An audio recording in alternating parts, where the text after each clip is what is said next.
Bonjour à toutes et à tous, soyez les bienvenus sur ma chaîne. L'histoire que je veux vous raconter est celle d'un personnage qui a lutté du mieux qu'il pouvait contre le colon envahisseur.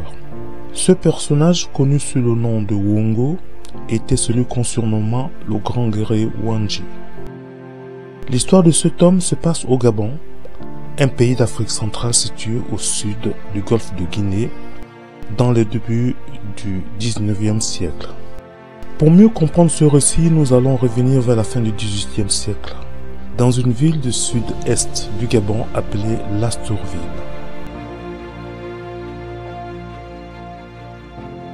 Lastourville, de son vrai nom Mouloundo, est la terre des Doumans du grand chef Ndomba, fondé en 1882. C'était une ville qui existait déjà avant l'arrivée des Européens. Cette ville au peuple multiple est baignée par le grand fleuve Ogooué, traversant le Gabon d'est en ouest.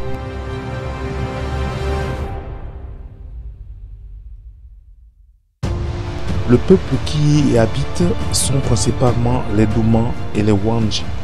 Ce peuple cohabitant en parfaite harmonie se répartissent les rôles. Les Doumans, habitants des bords du fleuve Ogooué, excellents dans la conception des pirogues et de l'art de la pêche.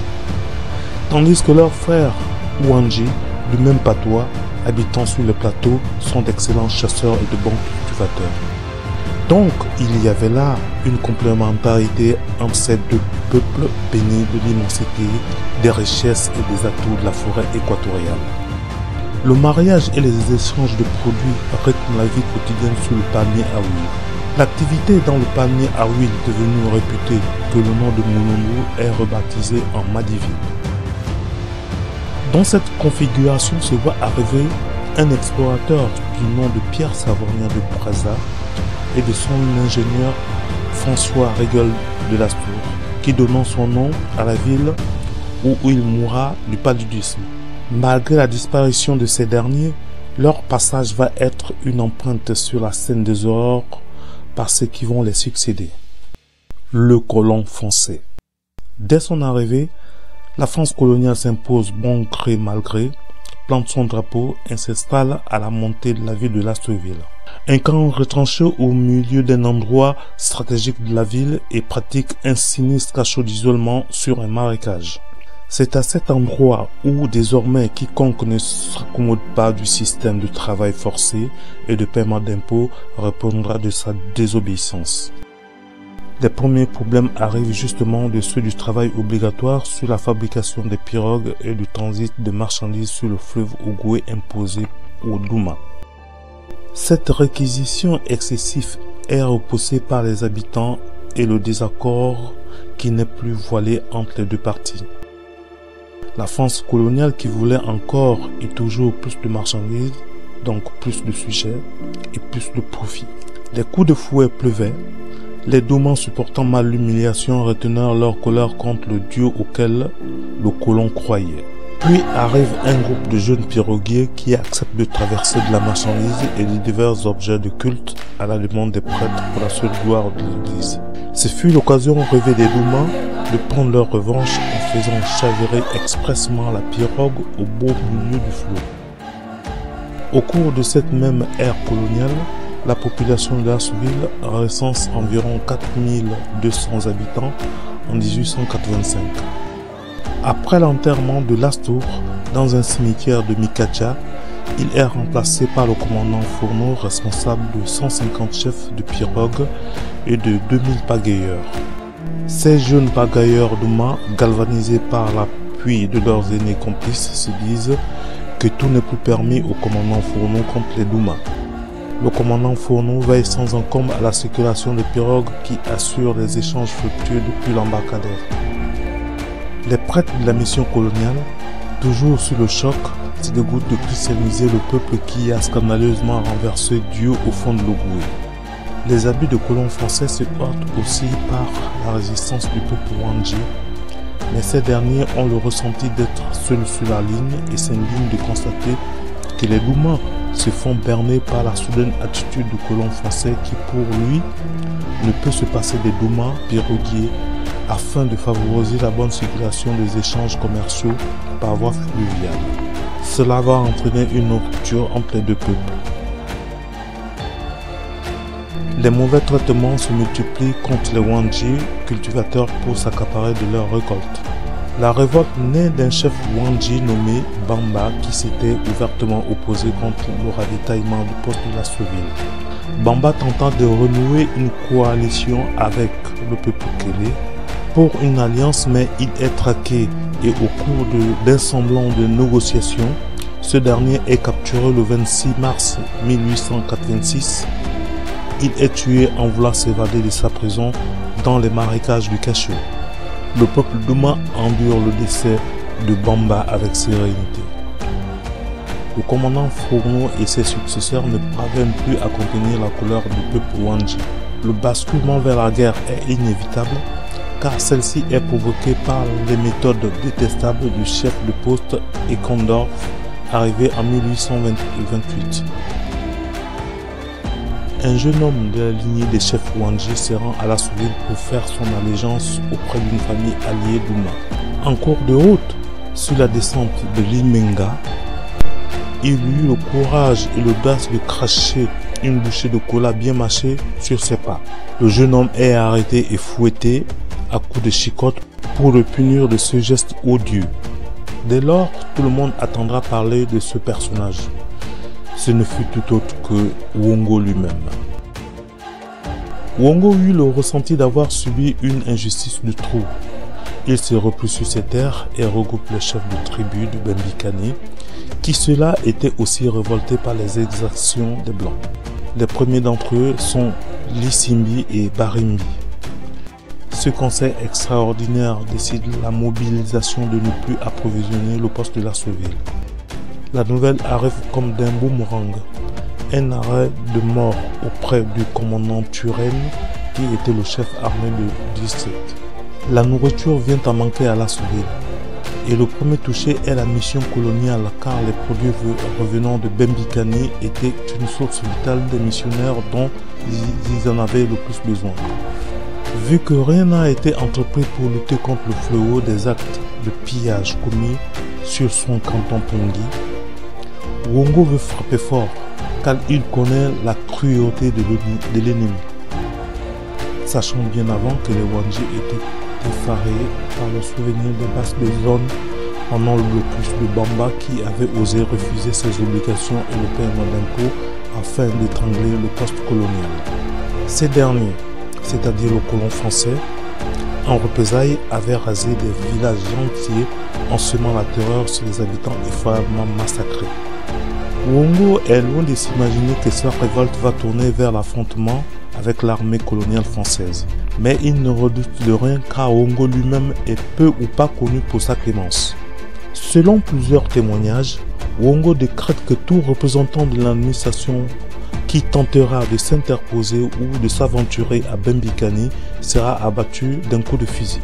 La montée des tensions se manifeste. La France décide d'en venir à bout, mais sans témoin. Pourquoi, selon la France, doit-elle écrire son histoire dans une opération de salubrité dans la jungle? Pendant ce temps, l'appel de Wongo au soulèvement à la révolte se répand à travers toute la contrée comme une traînée de poudre. Les partisans pour la cause légitime de Wongo grossissent les rangs de la résistance. L'effet de masse est tellement dissuasif que le commandant Turenne décide de faire la paix avec le chef de Wandji. Pendant ce temps, certains Wandji bernés par la fausse promesse de paix s'adonnent à nouveau au ravitaillement hebdomadaire des miliciens à l'entourage du commandant Turenne et du chef du district Ekondorf. Les terres de Wongo produisent des tarots, de la banane et même de la pomme de terre. Le fils de Wongo nommé Mbundu se rend au poste de Lassoville quand un coup d'éclat survient. Alors que Mbundu va de ci et de là, les miliciens français veulent jouer les amuseurs avec le public. Ils semblent de regarder au fond d'une fosse vide et disent avec insistance que cette fosse est réservée de tombes au cadavre de ton père Wongo. Ce pit avertissement de la milice française est rapporté à Wongo et la nouvelle éclate comme une bombe. Les chefs de terre alliés de Wongo sont alertés. Ils se réunissent en état-major à Bembikani. Sur les ordres de Wongo, les forgerons s'isolent dans la grotte camouflée à l'observation de l'ennemi.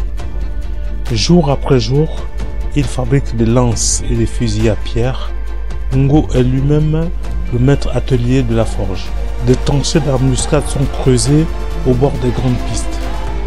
Nuit et jour, les habitants vident les villages pour se retrancher dans les abris des forêts lointaines, détrempés et glissants. L'arrêt du marché au ravitaillement de Lasseville porte un coup plus sévère que les Loumans ne se sentent plus concernés par cette corvée. Les premiers élèves qui fréquentent l'école française sont les Loumans car ils détiennent quelques fonctions importantes. En tête de ces fonctionnaires, il y a M. Albert Tsamba qui servira d'interprète, devenu salarié du colon français payé à 100 francs français de l'époque. Le 8 mai 1928, le commandant Turenne fournit une escorte à Tsamba. Il doit décerner un mandat d'arrêt à Wongo. Il le trouve en plein conseil, une mission dangereuse. Par chance, sa vie sera épargnée du fait que Tsamba Lodouman fait partie du clan Bukonjo que Wongo le manji. Ce lien de parenté lui sauve la vie, mais Tsamba est congédié avec l'avertissement de ne plus la risquer. Entre-temps, Wongo estime que c'est un acte de trahison que vient de commettre le serviteur du colon blanc. Quant à Tsamba, de suite rentré de cette folle épopée cauchemardesque, le commandant Turenne lui fait reprendre la route pour s'acheminer en direction du chef de district Ekondorf qui attend son rapport à 1000 lieues de là. Vous pouvez vous imaginer des épreuves que Tsamba a pu traverser comme bruit, des charognards et des carnivores dans la forêt africaine avec son escorte durant son parcours. La marche pénible et dure de Tsamba fut longue pendant des mois. Durant son parcours, un vieux conteur d'histoire qui porte une chemise usée sur un pagne dit à Tsamba: en fait, c'est le moment idéal qu'attendent des guerriers de tendre en embuscade pour se débarrasser de ces miliciens français dans cette forêt sombre et silencieuse. Honte à toi, Tsamba, crient les guerriers Wanji sur son chemin. Le grand conflit de guerre commence et durera 2 ans. Les renforts de la rébellion du guerrier Wongo arrivent des savanes du Haut-Togo. Wongo est à la tête de plus de 250 hommes en découle et qui ne supportent plus le mépris et les prestations infligées par les administrateurs français. Quant à Tsamba, dont le village Ndumbo prend feu, est poussé à la démission qu'il dépose sur le chef du district Ekondorf le 5 novembre 1928. En 1929, encore une embuscade coûteuse aux soldats tombés en Mbeladi, entraînant l'éviction du commandant Turenne qui perd la bataille devant Wongo malgré son armée de professionnels parfaitement équipés de toutes les armes coloniales de cette époque. Parmi les 200 miliciens français, un bon nombre est tué en moins d'1 heure. C'est la première grande défaite dans une mission coloniale française en Afrique équatoriale. La France ne pardonne rien et n'a pas dit de son dernier mot. Le lieutenant Cordier entre dans la bataille, car c'est pour lui une affaire de souveraineté et que la France ne tolère pas qu'on lui manque de respect. La France fait appel aux soldats de toutes les circonscriptions, à savoir les circonscriptions de Makoko, de Boué, de Mikambo et de Kulamoto qui sont convoyés à Lasseville. Ces derniers, armés de canons et de fusils à 2 coups, pour la guerre contre un ennemi invisible qui était Wongo et sa troupe. Les guerriers Wongo crachent des dizaines et des dizaines de flèches mortelles enfouies dans les buissons. Une autre troupe de Wongo happée et camouflée dans les tranchées hérissées de bambou taillées sous les feuilles. Les fusils à pierre de Wongo font mouche. Il y a de nombreux blessés car les guerriers Wanji ont la cible facile. Ils tirent et s'évaporent dans la forêt en s'écriant dans leur patois « Hey, Wongo Ndenayona » comme pour dire si c'est signé Wongo. Le lieutenant Cordier se voit obligé de dicter un message à Brazzaville dans la précipitation en informant à ses supérieurs de la situation critique à Lasseville.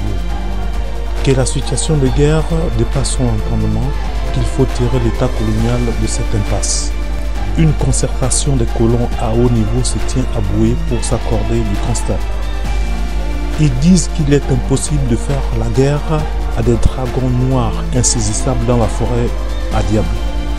La France décide alors de répandre le sang et la terreur impitoyable dans les villages, sur toute l'étendue de la région de Logololo, massacrant cruellement femmes, enfants et vieillards avec des prises d'otages.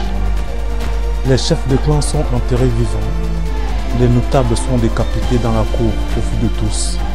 Les enfants et les nourrissons sont transpercés à coups de baïonnettes. Wongo se trouve contraint d'arrêter ce massacre et dépose les armes pour libérer les otages et décide de se rendre avec ses deux fidèles compagnons d'armes, les Simbi et Barini. Le 24 juillet 1929, Wongo renonce définitivement à la guerre et se livre au lieutenant Cordier le 29 juillet 1929 au poste de la Souvie. Comme je disais précédemment que la France ne pardonne rien et n'oublie rien car elle a eu chaud lors de cet affrontement. Les deux lieutenants de Wongo sont embastillés à Makoko. Quant à Wongo, la France agira en les verses d'un pacte de paix qu'elle veut conclure. Wongo demande un cessez-le-feu en échange des otages et de retour sur ses terres. Mais comme les Anglais avec Napoléon, la France déportera son adversaire Wongo à Bangui où il va mourir en cours de route dans des circonstances pas connues jusqu'à nos jours. Symboliquement, la mort de Wongo est datée du 2 novembre 1929 à l'âge de 36 ans où sa dernière prise de photo par le colon français fut celle-ci. Comme dit un proverbe africain, lorsqu'un sage du village disparaît, c'est toute une bibliothèque qui s'embrase. L'Afrique est tellement dotée d'histoire sur ces héros défenseurs d'une cause noble et légitime que vous ne pouvez l'imaginer. L'Afrique n'a pas fini de dévoiler son injustice causée par le colonisateur à travers ses vidéos et ses écritures enfants. Je conclurai ce récit en disant que loin de l'Africain l'idée de français ou de froisser le français lambda, mais c'est pourtant une histoire vraie qui pour celui-ci le comprenne. Une histoire transmise par les anciens qui l'ont vécu et ce pour des générations à venir. Au passage, à l'issue de ce récit, je remercie une certaine dame de fer originaire de cette ville du nom de Paulette Misambou ou Teta pour les intimes et proches qui a su parler de Wongo, de ses origines en surélevant cette statuette sur la place publique de Moulundu, l'Astourville. Big up à toi, Sista, car l'histoire s'en rappellera.